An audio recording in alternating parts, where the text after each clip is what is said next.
Our interview this morning is with Manuel Rodriguez. Manuel was born in Mineral Wells, Texas in June of 1945. He served in the regular United States Army August of 1969 until February of 1972. His highest rank attained was E6. This interview was conducted at Burleson, Texas on Friday, August the 26th, 2011. My name is Dale Dexheimer. I'm not related to Mr. Rodriguez. Also in the room is Milton Gibson, who is our videographer. This interview is conducted for the Veterans History Project at the Library of Congress and for Operation Remember, City of Burleson, Texas. And with that little introduction, Manuel, you can tell us about your time in the U.S. military. Okay.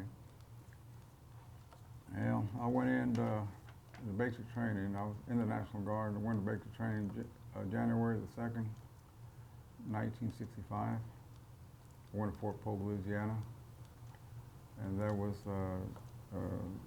2 months of basic training. Came home on leave, 30-day leave. Then I reported to Fort Sill, Oklahoma. And there I went to, there was a USATC battery, it's a cannoneer school. I went to 105. Then I came home, and then I served in the Army National Guard in Mineral Wells, Texas, 1965 to 1969. And I was going to complete my 5 years, but right about my 4th year, my brother was getting drafted into the Army, and he went to Fort Polk, Louisiana also. Then he went to Tigerland. The thing is, the funny thing about the whole thing is he never told Mom and Dad he was going to Vietnam, just like I did. So my Mom and Dad he went to Fort Polk, back to Fort Polk for his jungle training, for his Tigerland, and came home on leave. Then he didn't tell Mom and Dad where he was going. So one day we got a letter from, it had an APO number, APO, that's Vietnam. And I didn't know what that meant, so I asked. This guy said, is a neighbor of ours. He is a Vietnam veteran there in Mineral Wells. He said, that's APO, that's in Vietnam. I said, well, can't be. My brother's here somewhere in the state, but we don't know where he's at. He said, no, he's in Vietnam. So we didn't know what the heck was going on. But sure enough, I started reading, opened the letter, and I looked at it, and oh my God, telling Mom and Dad that not to worry, that he was okay, that he was being assigned to riverboat. Well, back then I had read a little bit about Vietnam, I heard a little about it. But then I started getting letters from him. And oh my God, started getting something to worry about. And I figured, well, he's in the infantry. And sure enough, he was the 25th and the 9th. And one day I just started thinking about it, and I was working there in Mineral Wells as a civilian and the National Guard at the same time. And one day, early August of 1969, I started realizing that what I was doing was, well, we call it Mickey Mouse.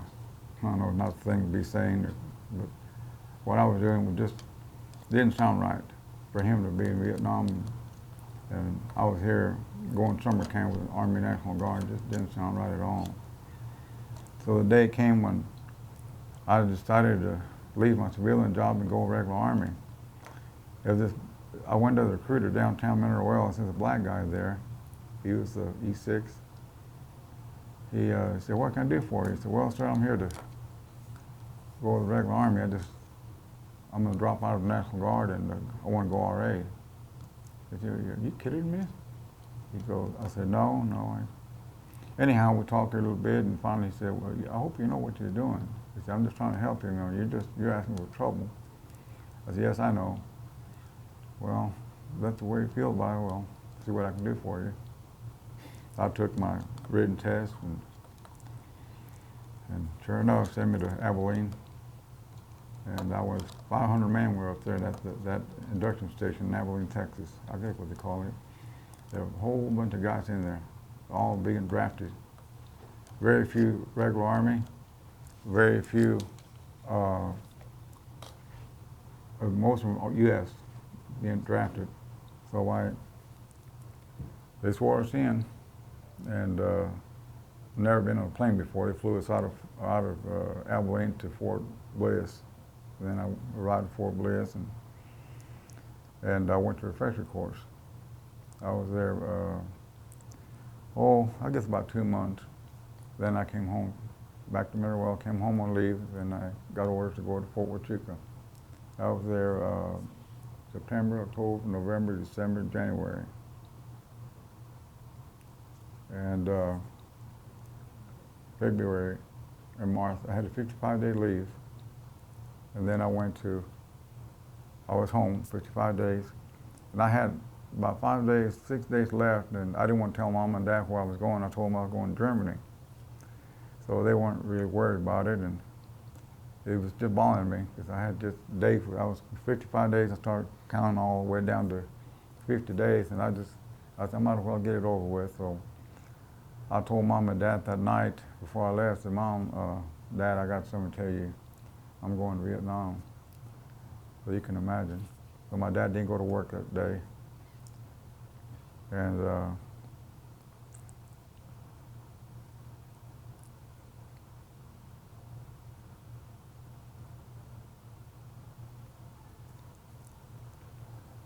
he gave me his blessing.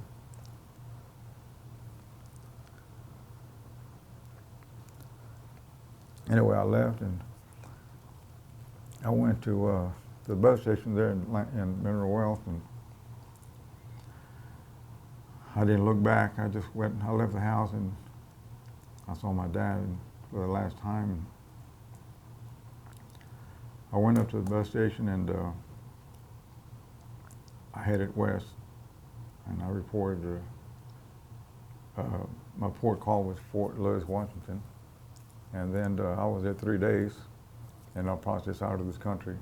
And late that afternoon, we got on a plane and flew us to Anchorage, Alaska, from Alaska to Japan, Japan to Vietnam, arrived in Cameron Bay. And there they issued jungle fatigues. The funny, I'll call it funny, I don't know what really happened, but on the third day, we got on C-130. And I don't know, the guy was just trying to scare us or what. I don't think the pilots would do that to us, but there were 3 of us in that aircraft, and we went airborne. And all of a sudden, there was some real loud noise. I don't know if it was thunder or what the heck it was, but that aircraft was shaking something terrible.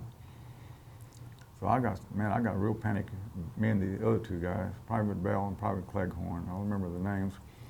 And I got my little rosary, I'm Catholic, and I started praying like crazy. And the guy said, "You guys all right back there?" There's a net inside the aircraft. I said, "Yeah, I think we're okay." And what? I said, "I think we're okay, sir." I hollered back at him, and then he looked worried. So I don't know if we were getting enemy ground fire, what the heck was going on, because it was raining, but I don't think it was lightning. Anyhow, it got pretty nasty there for a while. So finally, I don't know if he got what happened. Anyhow, we finally cleared up a little bit, and I looked out, I could see, it was pitch dark. And way down the distance, I could see lights, and I don't know how long we were airborne. Anyhow, we landed at Benway Air Base, and when we got off, this guy said, "Stay in this hangar until daybreak comes around." And he put this flag tag on steel pod, "You might eat it." Oh my God. So, a heck of a way to start off your tour. So there's a cruise compound just off the runway to the east, I'm sorry. So by that time it was daylight, and you could tell these guys were they're all infantry. They were, sunburned, long hair, beards, M16, 45s, bayonets, machetes. You could tell the first time I had ever seen anything like it. Kind of scary. I looked at them, and the guy said, "What the hell are you looking at?"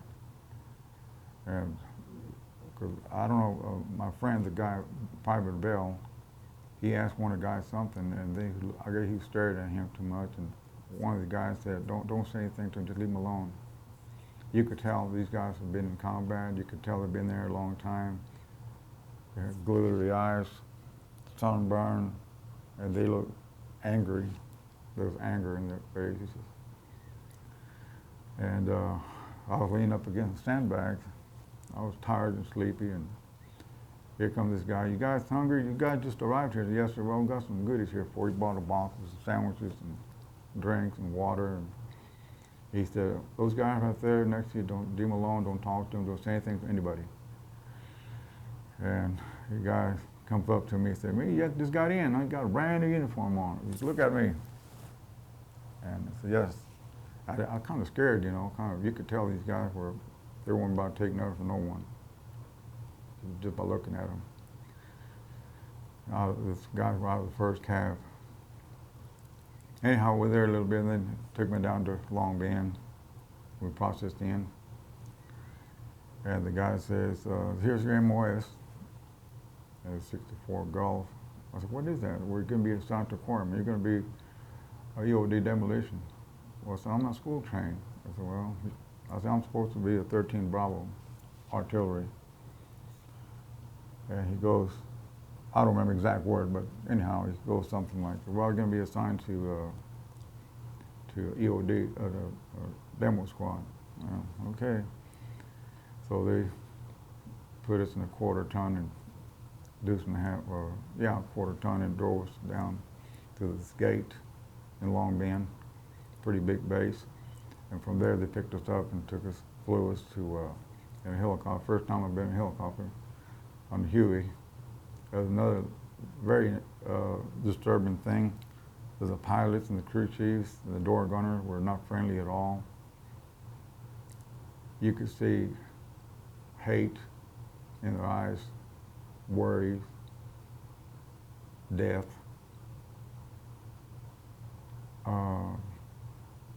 It's written all over the faces, even though they had a shield. But you know, once they removed, you could see just by looking at them. The uniforms were all not even green anymore; they're gray looking. Their boots were all messed up. Their faces, their hands. And the pilot said, "You guys ate yet?" I said, "Yes, sir. They fed us a while ago. You got some sandwiches there in the box. You want some?" That's all it was. K-ration sandwiches. That's, you know, it wasn't like having a good meal like here at home. Anyhow, they flew us down and dropped us off in front of the gate of Zomtom compound. And by God, we walked inside a compound of about 300 men, and everybody just looking at us, clean uniform, clean shaven, everything.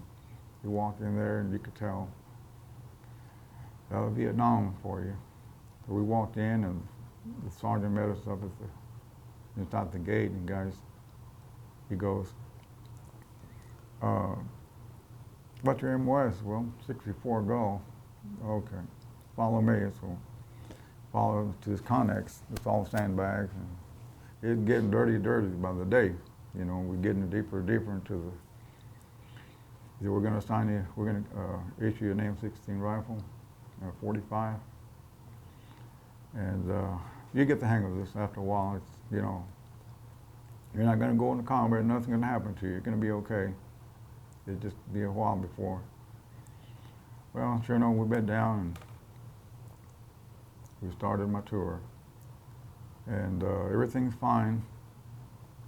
2 weeks, everything's pretty. Just people working around the compound, unloading C4 and dynamite, blasting caps, detonators, timers, whatever you want to call it. And then I came the day of night when I had guard duty. Well, everything's pretty good, pretty calm. You know, I had an M60 up there with the ammo box, an M16, the flares, starlight scopes.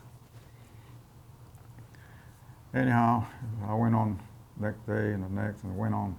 Everything went pretty smooth, you know. Then one evening, I was writing a letter home, and I had just gotten through writing a letter, and we had candles burning inside there, and guys talking, guys playing cards, and some drinking. And you could smell marijuana. A lot of people smoking pot like crazy. And the guy goes, they went you down at the mess tent. It wasn't really a mess hall, just a mess tent. As I walked out the door, I heard the boom. Hot darn it. You could hear him coming in, the mortar rounds. Oh my God. And I really got panicky. I got all scared, and I went back inside. The guy, where are you back? He said, they want you over at the mess hall. I said, well, what's that going on? I said, don't worry about that. It's, you know, you get them every now and then. And I looked over the perimeter line. You could see the flashes way and then I saw Huey coming in. Oh my God, is this already at night? And just firing away. For the first time in my life, I saw the real thing. So I got a little scared, and you know, I had my flak jacket on, of course, and the steel pot, and I went back inside and got my M16 and the bandolier, and I locked and loaded around and went up to the mess tent, and felt very, very uncomfortable. And well, things kind of quieted down a little bit, and Coochie was to the southeast of us. And Cruise Compound, Exam Compound, Cruise Compound were back to back. We were right here, and Cruise Compound right here. That's where we landed next to we landed in Benoit Air Base. And all of a sudden, I was back inside the hooch, and I heard this round hit right behind Cruise Compound. It was just a few clicks away from us. Oh my God. And you could hear sirens go off in Benoit Air Base, and you could hear where they were hitting the runaway, I guess. Well, it started getting a little nasty. Well, I went bed down that night. It was kind of hard to think. Couldn't really go to sleep. Kept turning and waking up, and well, next day came, you know, daylight came around, and guys went back to the quarry, you know, and people pulling out of the compound, and convoys coming in, and it was just a miserable place to be at. And then the weeks went by, the months went by, and I really didn't see too much. Then one day, about around close to my birthday falls on the 30th of June, around the 11th, things got nasty again. And it was, you know, I really wasn't in convoy, but when we went in convoys, we're always, the trucks had plenty of sandbags around the 5-ton tractors had plenty of sandbags around them to protect the C4 and detonator, Action Camp Dynamite, or whatever. And this guy, we're full out of compound, and we're headed north. And this guy said, Rodriguez, kind of keep your eyes open. We're going to go into an area with, well, you know. So I got behind the darn sandbags. I'm terrible, and I had an M16 on my lap and a 45. And well, nothing happened. We went up a few clicks away and delivered C4 to the, oh, I don't know if it was 588, I believe, combat engineers, and headed back to the compound. And by that time, something happened there. Just outside the other side of the compound, I saw a bunch of people out there. Just, I don't know what happened, but I was getting real nervous about that time. I was seeing a little of everything. And anyhow, one day, a man went crazy. His name was Laco. He was a guy from Tennessee, if I'm not mistaken. I remember him. I didn't know the man that well. He was there at the compound. He had been at Cruise Compound a while, and then assigned him to Exam Tom Compound. He would do demolition. Anyhow, a convoy came in, and a guy named Timothy Chambers, I will always remember his name. He hardly ever know people by the first name. He said, hey, Rod, take care of the little people, and I'll be back in a little bit.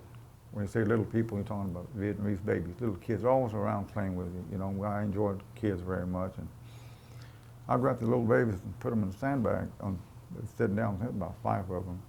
I was playing with them, you know, giving them candy and cookies or whatever. And I saw a convoy coming in. And Laco was pulling guard across from me. And Timothy Chambers said, I'll be back in a little bit. All right. It happened so fast. That was a real close call. I knew there was something wrong with that man because he kept coming out of the bunker. There was a sandbag about that high. And he was walking around in circles. And I kept looking in the corner of my eye, and I didn't like that. There was something wrong with him. And I heard him say, I got to get out of this place. I got to get out of this place. I want to talk to the first sergeant. I want to get out of this place. By the time Timothy came in, I call him Timothy. I got to know him real well. He said, hey, Tim, what's wrong with that guy? I said, oh, hell, I don't know. Just leave him alone. I remember that so well. About that time, I grabbed one little baby and put him down. And the convoy came in. The guy, Timothy, went up there to open the gate. And he opened the gate, and the first Jeep came in. All I saw, I heard someone lock and load. Oh my God, turn around, it was Laco. He opened up and shot at the lead man. Oh my God, I grabbed the baby, threw him down, and Timothy pushed me because Laco was aiming his weapon towards us.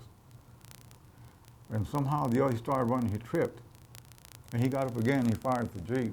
Oh my God, I mean, you could see the round where it hit the windshield. Oh my God, the major fell down and the driver just went back this way. Oh my God. So I grabbed my 45 and I lock and load. By the time Laco started running down the road, the guys were after him. He dropped an M16 and it was so darn scary. It happened so fast and people just running for cover. There were about maybe 10 vehicles. The guy came out of the vehicle and went up to the Jeep, and the major got up, and I looked at him. Oh my God, where those rounds went, only God knows. But he did not get hit. The driver didn't get hit, but he got glass all over his eyes. So they picked him up and took him to aid station there, if you want to call it. And there were people running for cover everywhere, because the guys that went after the Laco, they couldn't catch up with him. So finally, you could see way in the distance where there was something going on down there. They're looking for him in the jungle. There wasn't much of a jungle, just a lot of bush. And about that time, the commander come flying out of there. What the heck's going on? Then the Huey came in. They had to call in, and he landed there, and just biggest commotion, biggest, you know. And I didn't know what the heck's going on either, because for a minute I thought maybe Viet Cong was inside the compound. It was so nerve-wracking, so just everything broke loose. Well, anyhow, everybody was surrounded. Everybody had their weapons, you know, looking for what the heck, you know. So finally, they brought the guy in, brought him in. They tied him up with field wire. And they blindfolded him. They put a sandbag over his face and locked him up in the Connex. The Connex was there for troublemakers, drunks, and potheads, whatever. That's a jail. They locked him up in there and finally had to make a report of what the heck happened. Well, sir, we told him what happened, and by that time I was real nervous because these guys smoking pot, doing drugs, and you never knew what to expect. So it was really we really weren't worried about the darn Viet Cong. We were more worried about the man inside that compound. So you can imagine, you slept with one eye open. And then that finally cleared up, you know, and everything went back to normal, went back to work. And then one night, I was in guard duty,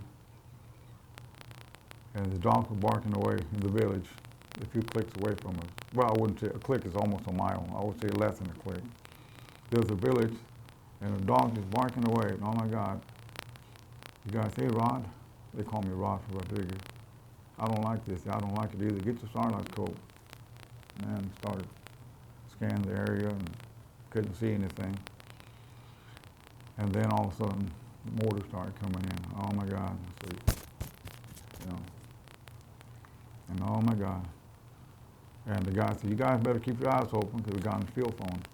But keep your eyes open, because things don't look very good outside the pasture. It was a compound, the perimeter line. It was like shaped like this here, like pizza, I call it. There's a rice paddy here, and there was a mound of dirt about maybe 40, 50 yards wide, and there's another rice paddy. That's what had us worried, because the engineers should have cleared that a long time ago, and they didn't. We seek to hide behind that. And they brought it to the attention, but the engineers never did a darn thing about it. Anyhow, things started getting a little nasty. Flares started going up in there. Oh my God. The Hughes came in, and they fired into the rice paddy. Way in the distance, you could see them. And mini guns going off, and door gunners just blasting away. And I said, oh God. So Sergeant White, he was a black guy, God bless his soul. I'm sure he's gone by now, because he was late 50s. He got on the field raised. He said, Roddy, you okay up there? You and the other guys? Yeah, we're fine, sir. We're just little worried. Well, just keep your eyes open, and don't worry, those Hughes will take care of it for us, you know. And, well, that's a blessing, you know. Well, daylight came along, we're tired and sleepy and hungry and sweaty and everything. It never got cold there. It's always tropical weather. So things it was like that, you know, off and on. Then they sent me down to Coochie. Oh my God, I heard a lot about Coochie. They got hit about every other night. I went there for the first time. There was a few clicks to the southeast of us. And I saw what was left as, you could see it, Hughes riddled up with holes. And pilots were not talking to no one of the crew chiefs. Everybody's always in an angry mood. When it came to helicopter pilots, I admire those guys, because I know exactly what they were going through. And I got to talk to them sometimes, and I really, it was just a little, like, I was never involved in firefighting, thank God. I got shot by a sniper about 2 months before I left. It was on Tom compound. It was early in the morning. The sun had already came out. And this small convoy came in. It was a lieutenant, real skinny, tall guy. He got off the Jeep, and Sergeant White just came out of the hooch and said, well, dude, hey, Roddy, come here. Help these guys unload some of the ammunition. They got these ammo boxes. They're pretty heavy. And unload those ammo boxes. Help the guy unload the ammo boxes. And those boxes on the ground, they're just a bunch of empty shells in there. No telling. Just put them back in the Jeep. Had a trailer in the Jeep, pulled a little small trailer. Had a canvas on the back of it. Anyhow, we unloaded this broad daylight. Now the sun already came out, and I went down to pick up. It was like crazy. It was about this long. They got ropes on each end. I went down to pick the thing. All of a sudden, it happened like a split of a second. I saw something in the corner of my eye. Something hit the mountain of dirt. There was a bunch of rocks and dirt to my right, and I went down like that and hit the ground and ricocheted. Oh my God! That guy threw me down. And what the heck? You know, everybody's heading for cover. It's just a darn Viet Cong messing with you. They would do that just to get to your nerves. But it was a close call, because it went right past me. And oh my God, and I was shaking and, you know, just wanted to cry and holler and fight and everything. I just, you know, I got real panicky. So he goes, hey, Rod, you okay? You okay? I said, well, sir, I don't know. Well, you could see where that round hit and ricocheted. It probably might have been just probably a higher power rifle, who knows. And I sat down, and everybody just kind of got behind that mound of dirt, and the guys up in the bunker started kind of observing the area, you know, and everybody's looking around. Nothing happened. They did that one round. So Sergeant White came up. He said, Rod, you okay? I heard what happened just a few minutes ago. Yes, I'm all right. I'm just a little nervous and shaky. Well,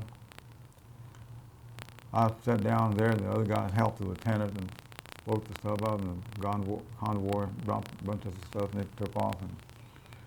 And Sergeant White said, you know what, just go ahead and take the rest of the day off. You're a little shaky and nervous, and you'll be all right. Because that was a close call, very close call. I went back to the hooch, and I started to really worry. I said, my God. Well, I was okay, just like I wanted to cry all the time. I got jumpy, I got nervous, I got very violent all of a sudden. I didn't want to talk to no one. Timothy Chambers was my closest friend, and another guy named Dan Page. He was Missouri, St. Louis, Missouri. And they were real close to me, and they kept telling me, oh, you're going to be okay, you're going to be all right, thank God nothing happened to you. So, yeah, fine. Then the days went by, and went back out to the field again and delivered C4. That's what we did, deliver C4 and unloading C4, and sometimes a chopper come in, and one day a Chinook landed into the compound, and we loaded up with C4, and they took off, and he went way up there, hard as that thing would go. So, kind of out of range, just in case VC was zero in on you. I kept looking at the aircraft, and oh my God. I looked at it until it disappeared, and I said, man, I wish I was in that thing head home. I'll never forget that. Well, I went in a few convoys, and I was scared all the time. I was worried about, but it was not that bad until I had about 2 months left in the compound. I didn't know that I had that. I did not know I had 2 months left there, but about a month and a half before I left there, we were in a convoy, and we're going down the road. There were some bodies laying on the ground. Oh God, Lord have mercy. I didn't want to look. These guys says, what the hell wrong with you? I don't know who the guy was, the driver. You want to see the real thing? I mean, you've been here long enough. I can tell by looking at you, looking at you. Yeah, kind of joking about it, infantry guys, they didn't give a darn. Their minds were already so penetrated with, well,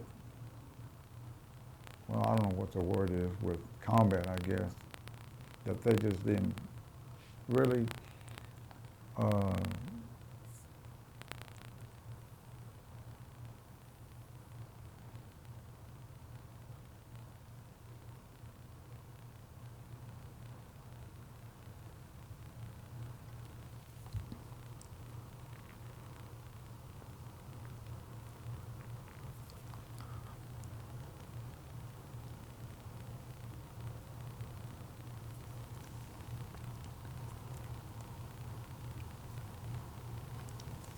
anyway, so I went on, and we went toward Coochie, and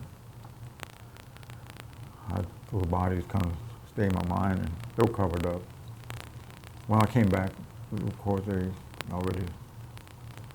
I came out of Coochie and came back to Tom compound. Those bodies weren't there anymore. And that night I laid down and started really worrying about what if something happened to me, Well, one day, the day came when the first sergeant came up to me. He said, Ron, go get a vehicle. I'm going to send you No, he goes, get ready. I'm going to send you to Long Bend. Okay, sir, I'll go get a vehicle. He said, no, you're going to go there to stay. Oh my God, thank you, sir. I gave him a hug. Thank you. He said, you've done a good job, Ron. And guess what? He said, you've been promoted to Spec 5. Well, thank you, sir. Thank you very much. He says, Rodriguez, you're from Mineral Wells, Texas, aren't you? I said, yes, sir, I am. He said, I took basic training at Camp Walters back in the 40s. Well, I'll be darned. I didn't, well, that's good to know. It sure made me feel good. We talked a little bit there, and he said, I'm going to give you my blessing, son. I'm going to send you to Long Bend. You're going to stay there until deer roast. Oh, thank you, sir. Thank you very much. I went up to my friends, especially Timothy Chambers and Dan Page, and I said, hey, you guys, I'm going to Long Bend and stay there. Oh, my God. Right about Christmas time. Oh my God. But anyhow, I processed out of it sometime and went along then. I felt a lot safer. For the first time, I got some decent sleep. Man, I slept at night like you wouldn't believe. Because it's a big, huge base, you know. You have plenty of protection, you know. Felt safe, and you didn't hear no rounds. You would hear them way out in the distance, but you know. And then I reported to headquarters, 92nd New Battalion, processed there, and I was there, made new friends, and January came along, and February the 11th, and I flew out of there, what we call the Freedom Bird. Oh my God. And then I arrived in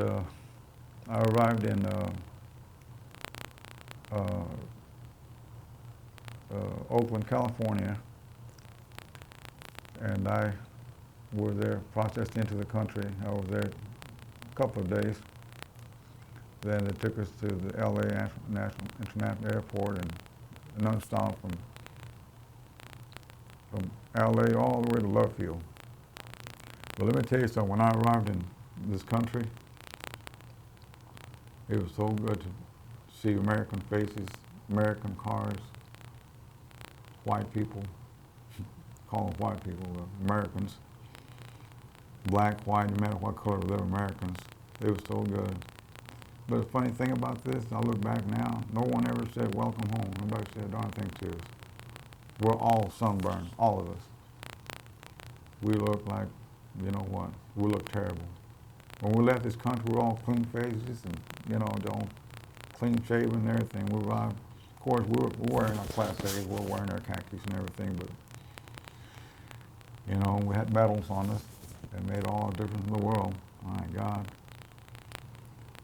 And anyhow, we arrived in Oakland and went to the restroom for the first time. We had a restroom, and mirrors and sinks, and then they took us to this mess hall, and my God, they had a nice warm meal and bed down for the night.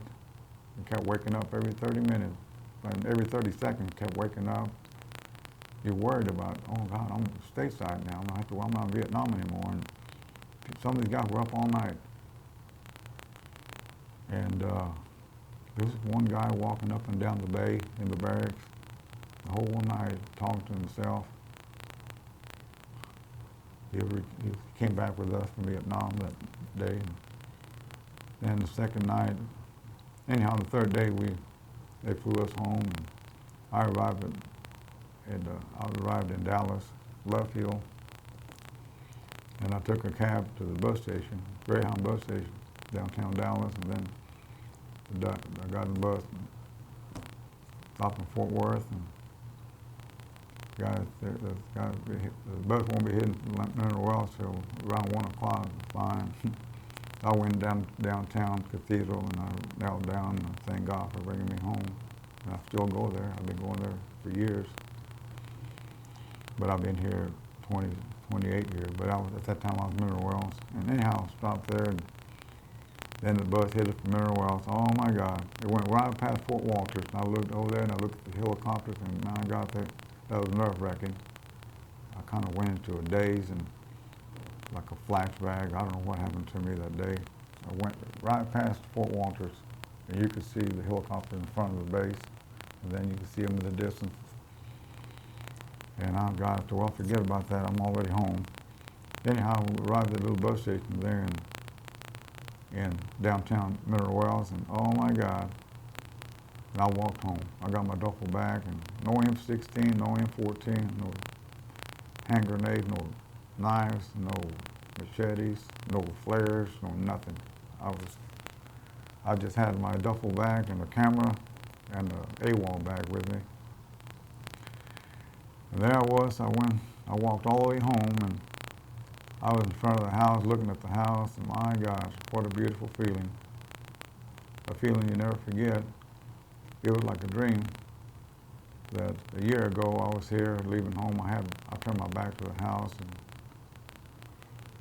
it was a terrible feeling.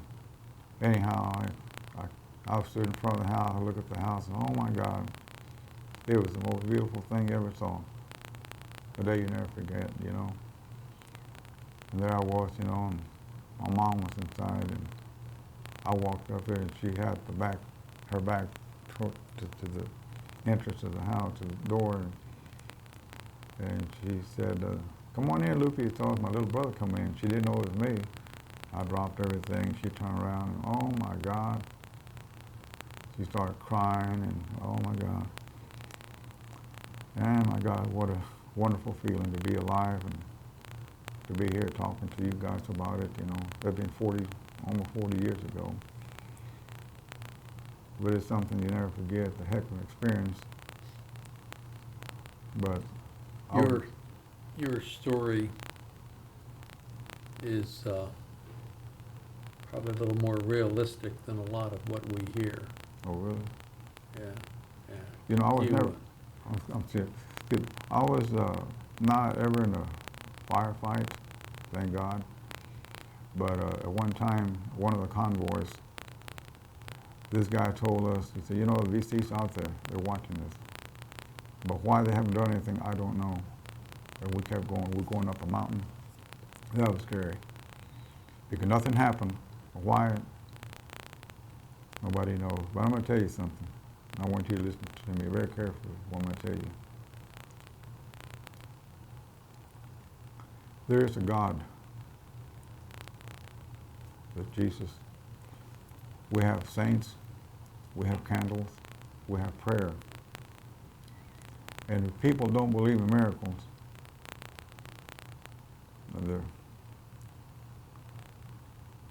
there's a time when the good Lord watches over you. That day, we're going up it was a mountain. These guys in infantry, they were experts. I can tell you this right now. These guys knew and they sensed danger, just like some of these dogs they had with them. And we're going up the mountain. Over to the right, it was all jungle. There was a feeling inside me that we were being watched. That's why the guy says, "You know what? VC's out there, buddy. They're watching us." Why they didn't do anything, I don't know. Well,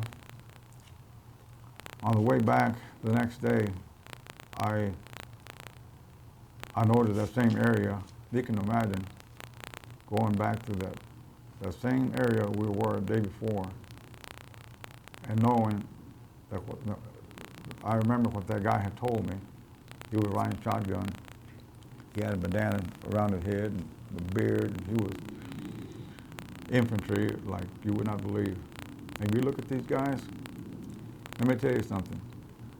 I don't know if you ever watched the movie The Siege of Camp Gloria or Platoon. Very realistic, these guys, what's his name? William Defoe, what's that guy's name? Defoe or Defoe, something, an actor. He played an excellent role in that movie. It looked so real, him and that sergeant, they were arguing and fighting. Well, this happened in real life. A lot of these things happen in real life. Americans fighting Americans, that's what the Viet Cong wanted. Out of Cruz compound, before I close, I want to tell you this happened in real life. I don't know just when, but it was right about the time that my tour started. These infantry, I don't know, maybe I would say a platoon went out on patrol to the south of us. And they split up, you know. Anyhow, I would say out of 12, 14 men, there were 3 blacks. The rest were all white and a couple of Puerto Ricans. Somehow or the other, they got captured by the VC. This was quite a ways to the south of Saigon. I don't know just how far down, but they got captured. And the Viet Cong let go of the 3 black guys. They let them go. You guys go back. We're not fighting Africa. We're fighting Americans. You can go. You can imagine what happened when these guys came into the compound. So where the rest of them? Well, they were captured. Well, how about you guys? Well, let us go because we're black. See, that's Viet Cong using his head. You can imagine the tension start building up, blacks and whites. And I know this is true because when I arrived at Cruz compound, I noticed the blacks were over here and the whites were over here. See, word got around of what happened that day. Well, it's true. It was true because, like I said, it was everywhere, around Long Bend and Benoit, the big bases. And this is another thing that we have to worry about. You worry about your own man. You worry about the guy next to you. You know, you heard the N word sometimes. You white so and so, and sometimes they'd be playing and joking about it, and then saying next thing you know they're fighting. You know, so this was something that really you worried about the enemy, you worried about the guy next to you, and a lot of racial problems built up because of that incident. And the thing was that I'm not black, I'm not white, so I was kind of in the middle, so I kind of stayed out of it, you know. But then I had white friends and black friends both. A black guy that was real close to me was Kearney, a guy from New Jersey, I believe, the black guy, real nice guy. Everybody liked him, and he stayed out of it. He was raised in an all-white town like I was, so he was more around the whites than he was black. He grew up with white kids, he told me that. And he said, well, I'll just stay out of it. I'll just mind my own business. The heck, whatever goes on, I'll just stay out of it. I remember him very well. And, I just kind of sat there in the middle and didn't listen to nobody, and I didn't take sides, you know. So anyhow, that's another problem there. And, but it was a tour that it affected my mind there for a while. That's why I go. Yesterday I was at the PTSD meetings.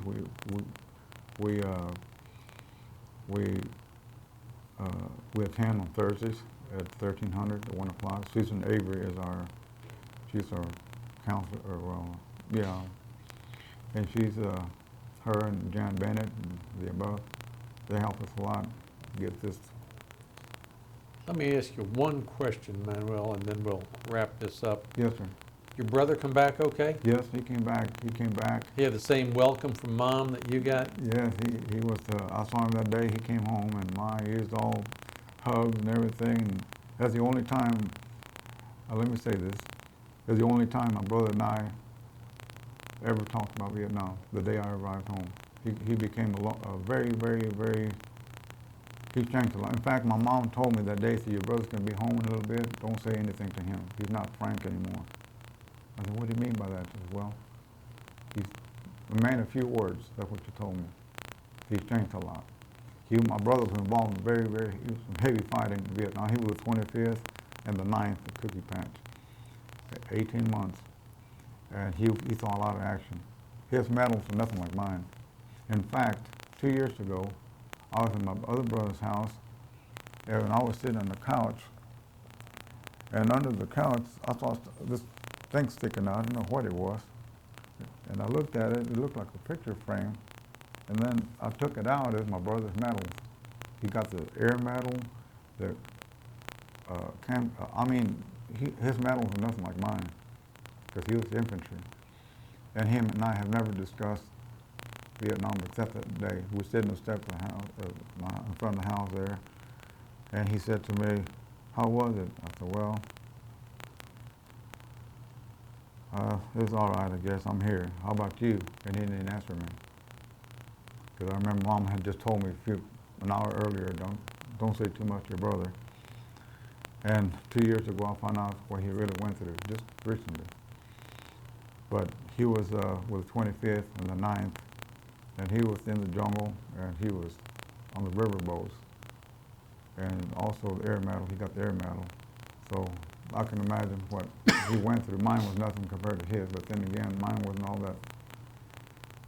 that good either, but I'm here to talk about it, and I have a lot to be thankful for. I thank God above all, because